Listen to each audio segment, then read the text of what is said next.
Setelah Rahel meninggal, dia langsung disemayamkan oleh Nabi Yakub lalu mendoakannya. Nabi Yakub lalu menamai anak keduanya dari Rahel bernama Benyamin, yang artinya tangan kanan, di mana nantinya dia akan menjadi tangan kanan Nabi Yakub kelak. Saat dalam perjalanan menuju Kanaan, Yusuf yang kini tidak memiliki ibu kandung diperebutkan oleh bibi-bibinya untuk diasuh. Tapi Yakub mengatakan jika Yusuf tak boleh jauh darinya. Hal itu membuat Bilhah dan Zulfa kembali merasa cemburu jika anak Rahel diperebutkan oleh bibi-bibinya, bahkan oleh Yakub. Setelah sampai di Kanaan, mereka disambut oleh warga dan langsung menuju makam Nabi Ishak.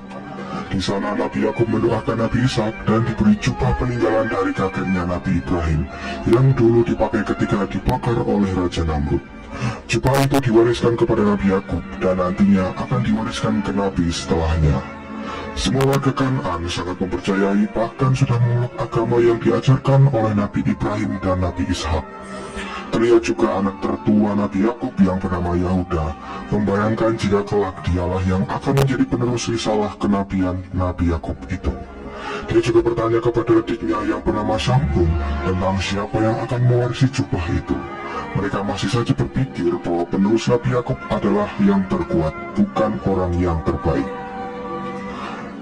Hari-hari Yusuf kecil berjalan seperti layaknya anak kecil pada umumnya. Namun kembali, Bilhah yang selalu memberikan sindiran kepada Yusuf bahwa seorang anak yatim selalu beruntung.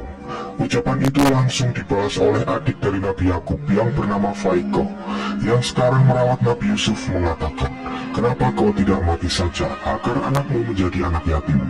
Ucapan itu langsung membuat Bilhah menyesal dan ketakutan. Di sini Nabi Yakub memperingatkan adiknya agar tidak memberi kasih sayang kepada Yusuf secara berlebihan, karena itu akan membuat iri saudara-saudara lainnya. Faikoh pun langsung menjawab pernyataan Nabi Yakub bahwa sebenarnya yang menyulut rasa iri pada anak-anak adalah Bilhah dan Zulfa. Dan benar saja, anak-anak yang lain terlihat iri kepada Yusuf karena ia selalu diberi pakaian yang bagus oleh Faikoh, sedangkan mereka tidak sama sekali. Di sisi lain, Yahuda dan Lavi yang juga anak tertua Nabi Yakub mulai curiga kepada Nabi Yakub bahwa selama ini Yakub tidak pernah ikut lagi untuk menggembala kambing karena menjaga Yusuf. Tapi Lavi berpikiran berbeda dengan Yahuda bahwa seorang nabi haruslah berada di tengah para umatnya. Malam harinya saat akan mendapatkan khotbah dari Nabi Yakub, Faikoh memakaikan sabuk warisan dari Nabi Ishak untuk Yusuf. Hal itu langsung membuat Bilhah menghasut Yahuda jika sabuk itu harus diberikan kepada Nabi setelah Nabi Yakub. Di khotbah itu Nabi Yakub bertanya kepada orang-orang bagaimana cara membuang kedengkian. Pertanyaan itu langsung dijawab oleh Yusuf yang masih kecil. Hal itu membuat semua orang terpana karena jawaban Yusuf benar. Keesokan harinya anak-anak yang lain kembali melihat Nabi Yakub sedang memangku Yusuf, yang membuat anak-anak itu iri kepadanya. Tapi tidak untuk Lavi, yang mengatakan bahwa mereka juga dulu waktu kecil diperlakukan sama seperti Yusuf oleh Nabi Yakub. Hal itu langsung ditanyakan oleh Yahuda kepada Nabi Yakub, kenapa dia lebih menyayangi Yusuf daripada anak-anak yang lain. Yakub pun langsung menjawab bahwa mereka juga dulu diperlakukan sama seperti Yusuf waktu kecil. Dia juga menyayangi semua anaknya secara adil, tapi karena Yusuflah yang paling kecil, maka anak-anak yang lain menjadi salah pandangan terhadapnya. Terjadi kejadian yang tak disangka saat Yusuf sedang bermain petak umpet bersama saudara-saudaranya. Dia menghilang dan membuat Faikoh dan yang lainnya panik mencarinya. Dan Yusuf ternyata ketiduran saat bersembunyi di sebuah guci. Hal itu membuat Lia, kakak dari ibu Yusuf, mengambil Yusuf dari Faikoh sebagai pengasuhnya, karena ia berpikir Faikoh lalai menjaga Yusuf. Tapi Faikoh yang sudah menganggap Yusuf sebagai anak meminta izin kepada Nabi Yakub untuk diberikan kesempatan menjaga Yusuf sekali lagi. Akhirnya Nabi Yakub mengizinkan Yusuf tinggal bersama Faikoh untuk beberapa hari saja. Lalu Faikoh yang ingin merawat Yusuf secara penuh mempunyai ide dan bekerja sama dengan Yusuf yang masih polos. Faikoh memakaikan sabuk warisan dari Nabi Ishak ke Yusuf dan mengatakan ke semua orang kalau sabuk milik Nabi Ishak dicuri seseorang. Dia juga mengatakan ke Yakub mungkinkah Yusuf mengambil sabuk itu karena ia sangat menyukainya. Yakub langsung menyangkal kalau Yusuf telah mencuri sabuk itu. Saat Yusuf diperiksa, semua orang melihat sabuk itu sudah terikat di perut Yusuf. Tujuan Faika melakukan hal itu adalah untuk menunjukkan ke warga Kanaan bahwa Yusuf mencuri sabuk Nabi Ishak. Dan tradisi di Kanaan, barang siapa yang menangkap pencuri barang miliknya, maka ia berhak menjadikannya pelayan selama 4 tahun. Sebagai keluarga Nabi, mereka harus mematuhi aturan yang sudah ada itu. Dan pada akhirnya Yusuf kembali tinggal bersama Faika selama 4 tahun. Sebenarnya Nabi Yakub sudah tahu bahwa itu adalah rencana Faika yang bisa membuat masalah tentang hak asuh Yusuf selesai. Hari demi hari dilalui Yusuf bersama Faika yang selalu menyayanginya seperti layaknya anak sendiri. Dan suatu ketika Yusuf bermimpi aneh yang langsung diceritakan kepada Nabi Yakub.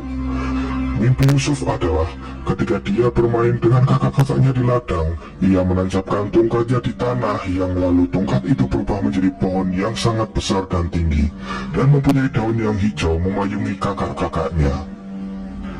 Nabi Yakub ini ditakdirkan Allah mempunyai kemampuan untuk bisa menakwilkan mimpi atau menerjemahkan mimpi seseorang. Dia juga sebenarnya sudah tahu arti dari mimpi Yusuf kecil, tapi dia enggan menceritakan ke keluarganya karena ia berusaha mencegah dampak buruk jika semua orang mengetahui arti mimpi dari Yusuf.